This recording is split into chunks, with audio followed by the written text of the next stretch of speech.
Hey, thanks for stopping by. So you've been house hunting for some time, and now you found the right property and you want the seller to know that you're interested. How do you do that? How do you prove to them that you're a viable option? That's an important term in real estate. You have to prove that you're viable. I'll show you 5 documents that you'll need to do so. If you stick around to the end of this video, I'll also give you some insight on one other important piece of information, a document that you will need, all right? So hey, if it's the first time you're here, I'm Ariel. I'm a real estate agent operating out of Jamaica. I help my clients in buying, selling, leasing, renting, getting tenants for residential or commercial properties here. Jamaica is fairly small in terms of, reach, so we can always work island-wide. That's a big part of what we do.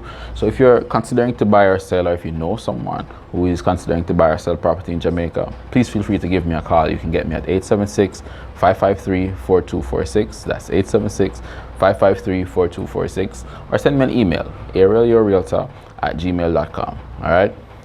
Okay, so as I said, viable. You have to show owners of property that you're viable. You're not just somebody walking around looking, under the pretense of being serious.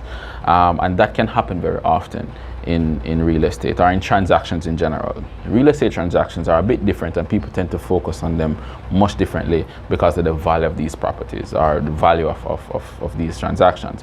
Understandably, real estate is probably going to be the most significant financial transaction that anyone will ever make.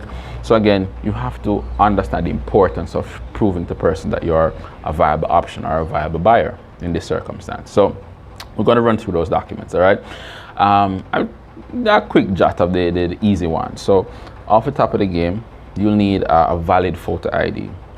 And again, valid is in terms of expiration date. So if you're using your driver's license or your voter's ID, your passport, those are valid local government issued IDs. And persons tend to rather those, especially throughout the entire transaction. You tend to drift towards government issued IDs. All right, take a little time to just ensure that they're still valid, ensure that they're still within the validity period, they're not expired. Yes, even though it expired, it still looks like for real estate transactions, you will come into some hiccups if they are not valid, depending on what end of the spectrum that you need. So take the time to get a lot of that together right out the gate. All right. So that's your ID. The second option is, or the second thing that you will need is your TRN. Many persons say, well, why do I need a TRN if provided I'm using my driver's license? You don't necessarily need it for all ends of the process, but there are some elements of the process that they will definitely need a picture of that TRN or the actual printed document from the tax office regarding what your TRN is. So again, it doesn't take much out of you to get it. Makes sense to just try to get a lot of that together from before, but you will need a copy of your TRN.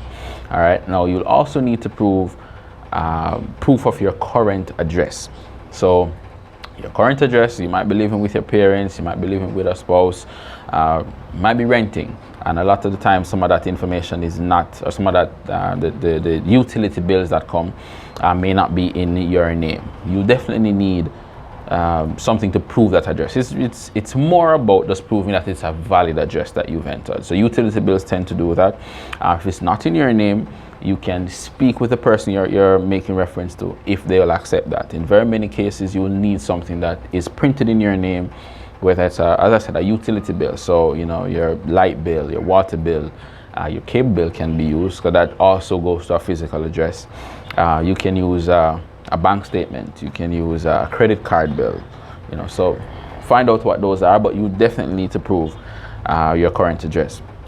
Now, what is also very important is a customer information form. A customer information form, something that you'll get from your real estate agent, it details information about you, who you are, first name, your last name, if there's an alias you go by, your mother's maiden name, your address. Again, that's supposed to tie back to your proof of address that you had used. Ask to document your TRN, that information. And of course, if you are what they consider politically exposed person, so if you are in political office or you're magistrate, police officer, things like that, they will ask that you enter some bits of information as well. That's a bit different, because for those persons, they consider them important persons. They have access to persons and information. And so for the real estate board, that's the governing body that kind of manages a lot of these transactions, they have to pay a keen attention to them. And again, understand that getting into real estate, there are going to be select sets of persons that are going to have access to your information. It is a very big financial transaction, as I have explained, and because of that, persons are very they get very stringent in terms of how meticulous they are with getting information on the persons who transact they are part of these transactions. All right, so if you know, say you have questionable past, it might save you best to stay away from real estate, or at least speaking with an agent so that they can kind of guide you what's the best way to navigate it. Maybe you need to wait until you've cleared up some of those issues, whatever it is. But understand that going into real estate transactions, a lot of information will be required. It's a part of the process, so don't fight it. All right.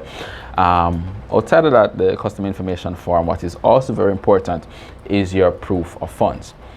So you're going to the seller, you're telling them that you can afford this property. How can you afford it?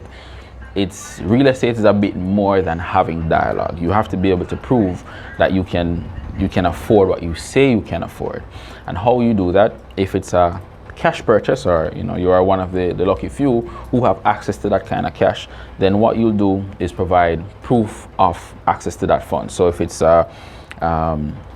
an investment fund that you have, that investment fund would have a printed detail of the amount of funds that you have access to, when it becomes due, etc., etc. Or if you're using a mortgage, the mortgage company, so that can be NHT, can be any financial institution that offers mortgages, they can do what is called a pre-qualification letter or a pre-approval letter.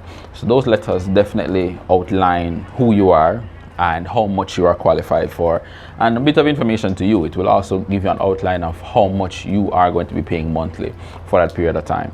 Now, I'll do another video in the future about common mistakes that persons make when they're purchasing property, and one of the common mistakes is not getting that pre-qualification letter before they start hunting. So look out for that video. All right, be sure to subscribe so that we can keep you in the loop on that one. It's important. All right. Now, now that we've covered those 5 documents, those are documents that you can easily get access to and can easily kind of put together. Get yourself in that file and just have it on the go. Just in the event that you've seen a property, you can go with it. That's the kind of thing that happens in price points that are very competitive. So for example, anything between or anything under like $15 million, very competitive, especially in Kingston and St. Catherine. So I guess I'll give you the tip. If you're hunting in that price point and that is your budget, you gotta have that information on hand, those documents on hand, ready to go. Because you might go out on the road today, or somebody might call you and say, boy, I've seen this property, etc., etc. When you want to look at it, you like it, you have to submit that information right out the gate, so you can put yourself to the seller that, I'm a viable candidate and I'd really like to move in on this property. All right, so get that information together and put it. As I said, the last document that you might consider, or you will have to engage with, especially when working with a real estate professional, is what is called an offer to purchase form. Offer to purchase form is something that is prepared in conjunction with the Real Estate Board and the Real Estate Association of Jamaica. It is somewhat of a legal document, and I say the term somewhat because it's not a contract, but it's your offering to the seller to say, well, all right, you are offering the property for $12 million, and I'm willing to give you that offer price of $12 million. This is the deposit that I'm willing to pay. And typically deposit is 5 to 10%, typically. I'll do another video later about submitting strong offers, where I'll kind of go in that a bit detail. So stick around for that. Be sure to subscribe so you can get some updates on when that comes together. Other information on that offer to purchase form, naturally your name, your lawyer's contact detail. Yes, you will need a lawyer. Don't try to fight that process. It is a part of it, and it's a very important part for you, the buyer, because you need someone who's going to protect your interest. There are a lot of legal issues around real estate, and you have to ensure that you have someone who can navigate that legal minefield, because it really is a minefield. Sale contracts are typically written in that kind of old English writing that the standard person, you know, the everyday person, lay person can't read and understand. And that's a big part of why lawyers go to school for that length of time, so they can understand it. And as your lawyer, they will be representing your interest. So they, of course, will outline that information to you so you can understand what's going on. All right, so the offer to purchase form will ask that you outline your lawyer's information, and it makes for a seamless transaction between seller and buyer. Because typically what tends to happen is that the lawyers are really the one who do a lot of the conversation after you've submitted an offer. The lawyers, you know, your lawyer as the buyer would probably check to just ensure there's no legal issue, there's no breach and things like that. And once that is fine, they say, well, all right, let's go ahead, let's sign off, let's make that deposit payment, etc., etc.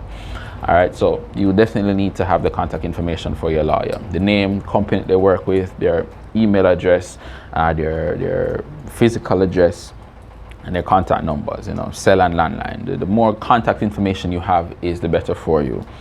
Lawyers are very busy, and from time to time you have to find different ways and means of getting in contact with them. You can't really blame them. It is a part of the job that they've signed up for, and representing you, it may not be a bad thing that you have a busy lawyer. It probably means that they are a good lawyer. All right, so now we've covered the documents that you need to submit an offer for property. If you found any of this information valuable or interesting, definitely give me a like. I'd really appreciate it. And comment below, is there any bit of information that you did not know before that you found out now, or do you think I've left out any bits of information? Please comment down below and let me know. I'd really appreciate the feedback, and thank you so much for joining.